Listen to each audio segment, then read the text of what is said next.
당신 주변에 그런 사람이 한 명쯤은 있을 것이다. 회사 동료일 수도 있고, 오랜 친구일 수도 있고, 아니면 대학 시절 같이 수업을 듣던 그 조용한 사람일 수도 있다. 그 사람은 인스타그램이 없다.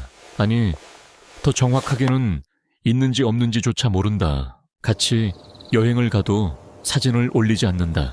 맛있는 것을 먹어도 올리지 않는다. 어딘가를 다녀와도 아무 흔적이 없다. 그 사람의 이름을 검색하면 아무것도 나오지 않는다. 마치 디지털 세상에는 존재하지 않는 것처럼. 그런데 이상하게도 그 사람은 행복해 보인다. 아니, 행복해 보이는 것을 넘어서 뭔가 단단해 보인다. 당신이 수백 개의 게시물을 올리고 좋아요가 몇 개인지 확인하고 댓글에 답하는 동안 그 사람은 조용히 자기 삶을 살고 있다. 그리고 당신은 문득 이런 생각이 든다. 저 사람은 뭔가를 알고 있는 걸까? 이 영상은 그 질문에서 시작한다. 소셜미디어에 아무것도 올리지 않는 사람들. 그들의 진짜 심리를 지금부터 파헤쳐 보겠다. 그런데 일단 한 가지부터 확실히 해두자. 많은 사람들은 소셜미디어를 안 하는 사람을 보며 두 가지 방향 중 하나로 해석한다. 첫 번째, 뭔가 숨길 것이 있어서. 두 번째, 기술에 익숙하지 않거나 시대에 뒤떨어진 사람이라서.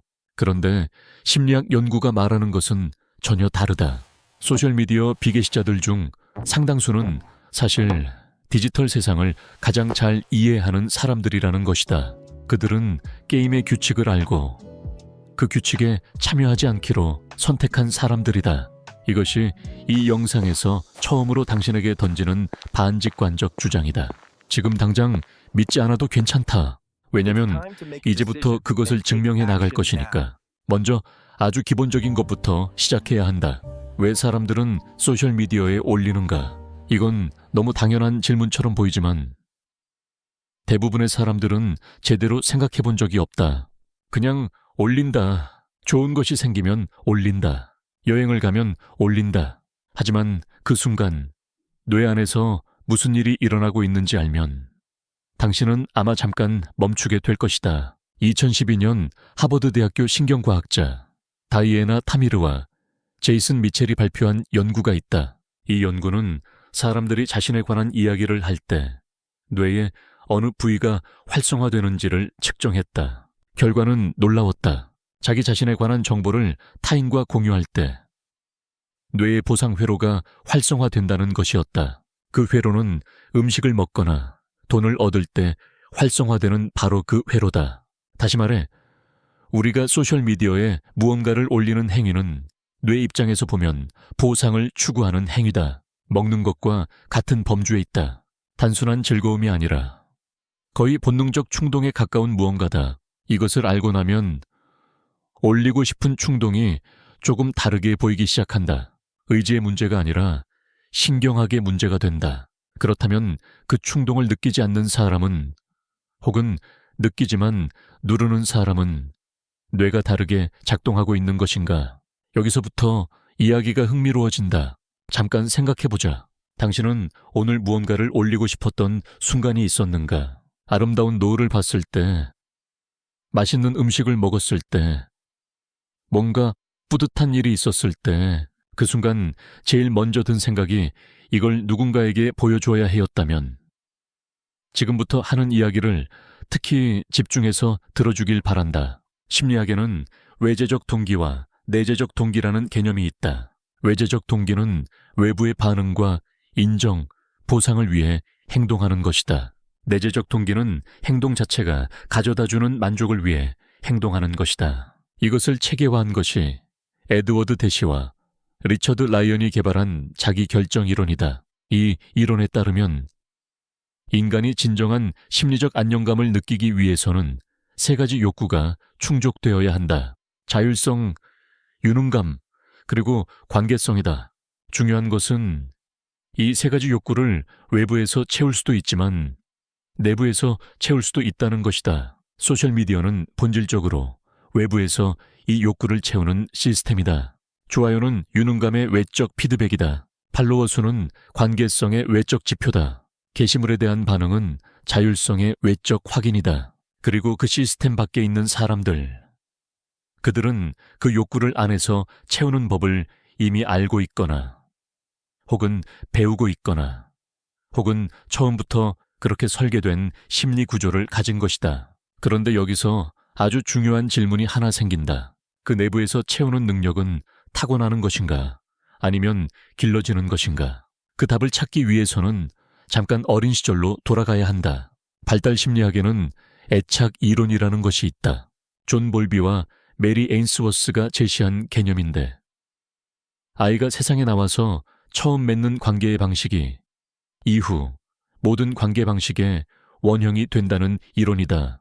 그 중에서도 특히 흥미로운 것은 안정 애착을 가진 아이들의 특성이다. 안정 애착이 형성된 아이들은 자신이 충분히 사랑받고 있다는 기본적 확신이 있기 때문에 남의 시선을 덜 의식하고 자기 자신의 경험 자체에 집중하는 경향이 있다. 반면 불안정 애착 아이들은 항상 타인의 반응을 통해 자신의 가치를 확인하려는 패턴을 보인다. 이것이 어른이 되면 어떤 모습으로 나타나는가?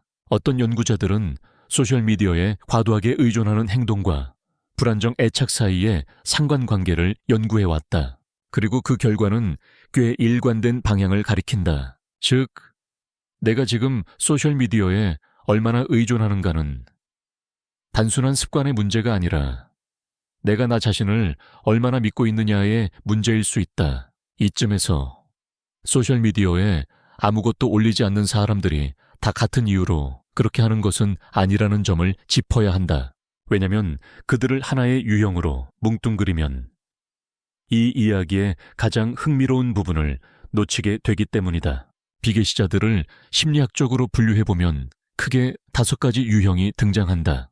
첫 번째는 고유한 자족형이다. 이 사람들은 자신의 경험이 공유될 때와 공유되지 않을 때의 질이 달라진다는 것을 직관적으로 혹은 경험적으로 알고 있다. 노을을 보는 그 순간을 카메라를 꺼내는 순간 잃어버린다는 것을 안다. 그래서 올리지 않는 것이 아니라 그 순간 안에 더 완전히 있기 위해 올리지 않는다. 이 유형의 특징은 외로워 보이지 않는다는 것이다. 오히려 어떤 충만함이 배어나온다. 두 번째는 고강도 집중형이다. 이 사람들은 하나의 목표나 관심사에 깊이 몰두하고 있다. 예술가, 연구자, 운동선수 등에게서 자주 보인다. 소셜미디어는 그들에게 집중을 흐트러뜨리는 노이즈다. 알림 하나, 댓글 하나가 그들이 몇 시간 동안 쌓아놓은 몰입의 흐름을 끊는다는 것을 안다. 그들에게 소셜미디어를 안 하는 것은 선택이라기보다는 프로적 태도에 가깝다. 세 번째는 경험 과후병에서 회복 중인 사람들이다. 한때 소셜미디어에 깊이 빠졌다가 그것이 자신에게 미치는 영향을 직접 목격하고 의도적으로 물러선 사람들이다. 이 유형은 비계시자 중 가장 의식적인 선택을 하고 있는 사람들이다.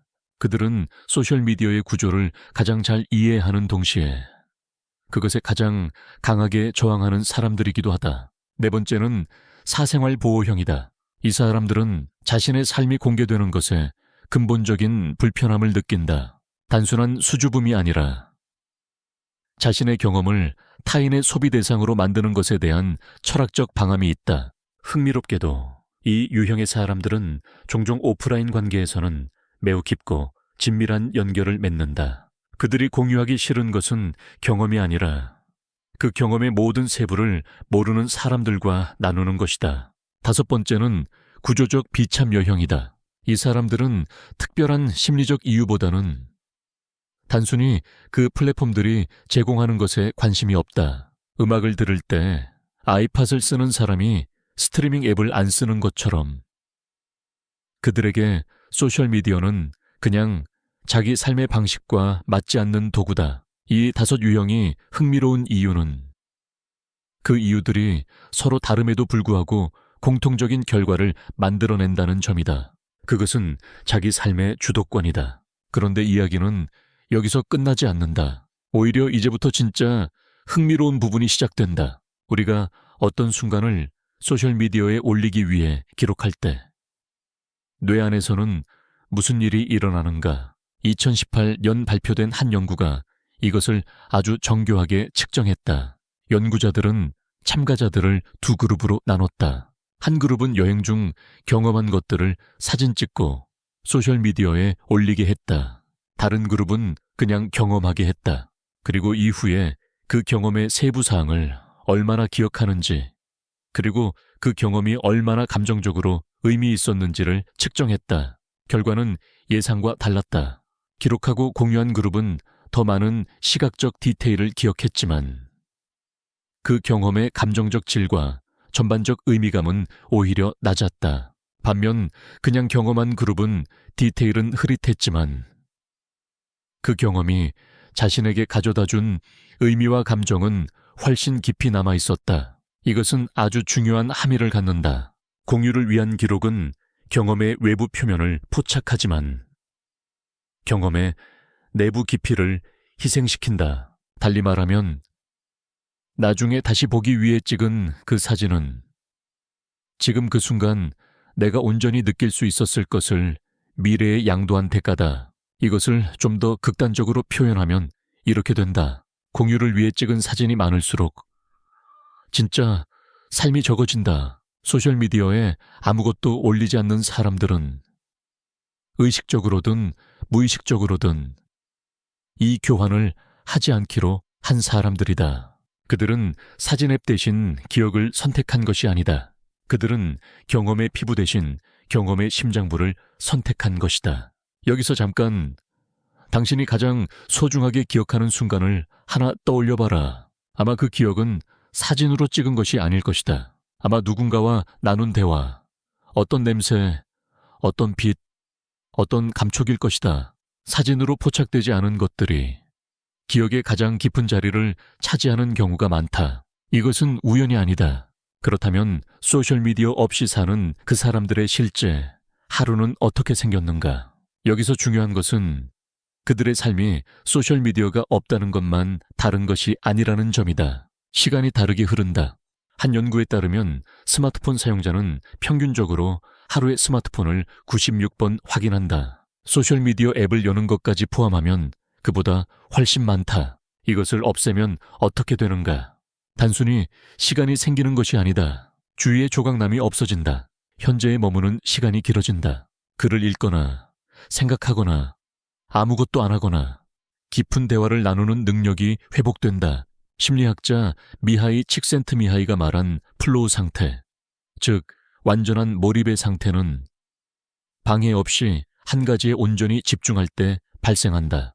그리고 그 상태에서 사람들은 가장 큰 행복감을 보고한다. 소셜미디어를 하지 않는 사람들은 원하든 원하지 않든 플로우 상태에 더 자주, 더 쉽게 진입할 수 있는 환경에 있다. 그런데 여기서 반론이 하나 나올 수 있다. 소셜미디어를 통해 연결되는 관계는 어떻게 할 것인가? 그들은 외롭지 않은가? 이것이 비계시자에 대한 가장 흔한 오해 중 하나다. 소셜미디어 없이 사는 사람들이 관계가 없다는 것은 사실이 아니다. 오히려 연구 결과들은 반대를 가리킨다. 2019년 발표된 한 연구에서 연구자들은 소셜미디어 활동량과 주관적 외로움의 관계를 측정했다. 흥미롭게도 소셜미디어를 많이 사용하는 집단에서 외로움을 더 많이 보고하는 경향이 있었다. 그리고 소셜미디어 사용량이 매우 낮은 집단에서는 소수의 친밀한 관계를 가지고 있는 경우가 많았다. 이것이 의미하는 것은 소셜미디어는 관계의 양을 늘리는 도구이지 관계의 깊이를 만드는 도구가 아니라는 것이다. 비계시자들은 폭을 포기하고 깊이를 선택했다. 그 선택이 외로움처럼 보일 수 있지만 내부에서 경험되는 것은 전혀 다른 무언가다. 이제 이야기를 조금 다른 각도에서 바라볼 필요가 있다. 당신은 누군가를 가장 알고 싶다는 생각이 들 때 그 사람이 소셜미디어에 많이 올리는 사람인가 아닌가?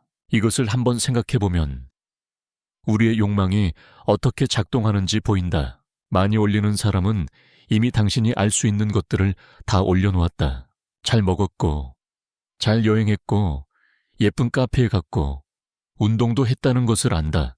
하지만 그 사람이 실제로 어떤 사람인지는 아직 모른다. 반면 아무것도 올리지 않는 사람은 당신이 아는 것이 거의 없다. 그래서 그 사람에 대한 상상의 공간이 열려 있다. 심리학에서 이것을 정보갭 이론이라고 한다. 조지 로엔스타인이 제시한 이 이론에 따르면 우리는 자신이 알고 있다고 생각하는 것과 실제로 아는 것 사이에 갭이 있을 때 강한 호기심을 느낀다. 그리고 그 갭이 클수록 더 알고 싶어진다. 소셜미디어에 아무것도 없는 사람은 우리에게 거대한 정보 갭을 만들어낸다. 그래서 그 사람이 더 신비롭고 흥미롭게 느껴지는 것이다. 역설적으로 아무것도 드러내지 않음으로써 가장 강한 존재감을 만들어내는 것이다. 이것은 단순한 이론이 아니다. 실제로 당신의 인생에서 가장 기억에 남는 사람이 누구인가? 생각해보면 그 사람이 자기 이야기를 쉽게 많이 꺼내는 사람이었는지, 아니면 조용하지만 존재감이 있던 사람이었는지를 돌아보면 된다. 이 지점에서 진화 심리학적 관점을 하나 가져와야 한다. 왜냐하면 이 모든 이야기가 인간의 아주 오래된 본성과 연결되어 있기 때문이다. 인류는 수십만 년을 작은 부족 단위로 살았다. 그 환경에서 자신의 능력과 지위를 과시하는 것은 생존과 직결된 문제였다. 좋은 사냥꾼임을 알려야 짝을 얻었고, 자원을 가졌음을 보여줘야 집단에서 높은 지위를 얻었다. 소셜미디어에 무언가를 올리는 행위는 진화적으로 보면 부족 광장에서 자신의 성취와 경험을 전시하는 것과 동일한 구조다. 그래서 그 충동은 이상한 것이 아니다. 그것은 인간의 가장 오래된 본능 중 하나다. 그런데 여기서 흥미로운 질문이 생긴다. 부족 사회에서도 조용한 사람들은 있었다. 자기 성취를 드러내지 않는 사람들. 현대의 소셜미디어 비계시자들과 마찬가지로 그들은 어떤 사람들이었는가? 인류학 연구에 따르면 부족 사회에서 가장 영향력 있는 구성원들 중에는 오히려 과시를 하지 않는 사람들이 많았다. 그들의 침묵이 일종의 여유로움을, 즉 과시할 필요가 없는 충분함을 나타냈기 때문이다. 자원이 충분한 사람은 자원을 드러내지 않는다. 안정감이 충분한 사람은 안정감을 증명하지 않는다. 이것이 현대의 비계시자들과 어떻게 연결되는가? 심리학자들은 이것을 사회적 지위와 심리적 안정성의 관계로 설명한다. 자기 존재를 끊임없이 증명해야 한다는 압박을 느끼는 사람은 아직 자신의 존재가 충분히 안정되지 않았다는 신호를 내면에서 받고 있는 것이다. 반면 그 증명이 필요 없다고 느끼는 사람은 내면에서 이미 충분함을 경험하고 있는 것이다. 물론 이것이 항상 맞는 것은 아니다. 과시를 하지 않는 사람이 모두 심리적으로 건강한 것도 아니고 적극적으로 공유하는 사람이 모두 불안한 것도 아니다. 하지만 패턴으로서 이것은 꽤 강력하다. 이제 그 패턴을 좀 더 직접적으로 들여다보자. 소셜미디어를 거의 사용하지 않거나 전혀 올리지 않는 사람들을 대상으로 한 여러 연구에서 일관되게 나타나는 특성들이 있다. 높은 자기 수용도, 낮은 사회적 비교 경향, 그리고 현재 경험에 대한 높은 집중도가 그것이다. 이 세 가지는 서로 연결되어 있다. 자기 자신을 있는 그대로 받아들이는 사람은 타인과 자신을 비교하는 일이 줄어든다. 비교가 줄어들면 지금 이 순간 자신이 경험하고 있는 것이 충분하게 느껴진다. 그리고 그것이 충분하게 느껴질 때 그것을 증명할 필요가 없어진다. 이 사이클이 돌기 시작하면 소셜미디어는 매력적인 도구가 아니라 그냥 불필요한 노이즈가 된다. 하지만 이 지점에서 한 가지 중요한 것을 짚어야 한다. 이것이 그들이 더 행복하다는 뜻인가? 여기서 많은 사람들이 기대하는 답은 그렇다이다. 소셜미디어를 안 하면 행복하다는 결론. 하지만 실제 연구들이 말하는 것은 그보다 훨씬 복잡하다. 소셜미디어 사용량을 줄였을 때 우울감과 외로움이 감소했다는 연구들이 있다. 그런데 동시에 소셜미디어가 사회적으로 단절된 사람들에게 연결감을 주는 도구로 기능한다는 연구들도 있다. 즉, 소셜미디어 자체가 좋거나 나쁜 것이 아니다. 그것을 어떤 방식으로, 어떤 심리 상태에서 사용하는가가 결과를 결정한다. 비계시자들이 더 행복하다고 단정할 수 없다. 하지만 그들의 행복의 구조가 다르다는 것은 말할 수 있다. 그들의 행복은 외부 변수에 덜 의존한다. 좋아요, 숫자, 팔로워 수, 남들과의 비교에서 오는 것이 아니라 자신이 지금 하고 있는 것, 지금 함께 있는 사람, 지금 이 순간에서 온다. 그리고 그런 종류의 행복은 더 안정적이고 덜 변동적이고 덜 취약하다. 이것을 가장 잘 설명하는 비유가 있다. 소셜미디어로 만들어진 행복은 밀물과 썰물이 있는 해안가의 모래사장과 같다. 좋은 날은 물이 들어오고 풍요롭게 느껴지지만 나쁜 날은 물이 빠지고 텅 빈 모래만 남는다. 반면 내재적 만족에서 오는 행복은 내륙의 호수와 같다. 외부의 조수에 영향을 덜 받는다. 깊이가 다르다. 소셜미디어에 아무것도 올리지 않는 사람들이 당신 눈에 비어 보일 수 있다. 하지만 그 비어 보임의 이면에 있는 것은 어쩌면 당신이 오랫동안 찾고 있었던 무언가일지도 모른다. 이제 마지막으로 이 영상에서 가장 중요한 질문을 던질 시간이다. 이것은 당신이 소셜미디어를 그만해야 한다는 이야기가 아니다. 공유하지 말아야 한다는 이야기도 아니다. 이 영상에서 하려는 이야기는 하나다. 당신이 올리고 싶은 충동을 느낄 때 그 충동 아래에 무엇이 있는지를 한번 들여다보라는 것이다. 그 충동이 진짜 기쁨의 표현인가? 아니면 기쁨을 확인받고 싶은 욕구인가? 그것이 진정한 연결을 위한 것인가? 아니면 자신이 충분하다는 것을 증명하려는 것인가? 그 질문을 한 번이라도 진지하게 해본 사람과 그렇지 않은 사람의 소셜미디어 사용법은 겉으로는 비슷해 보여도 내부에서 전혀 다른 경험을 한다.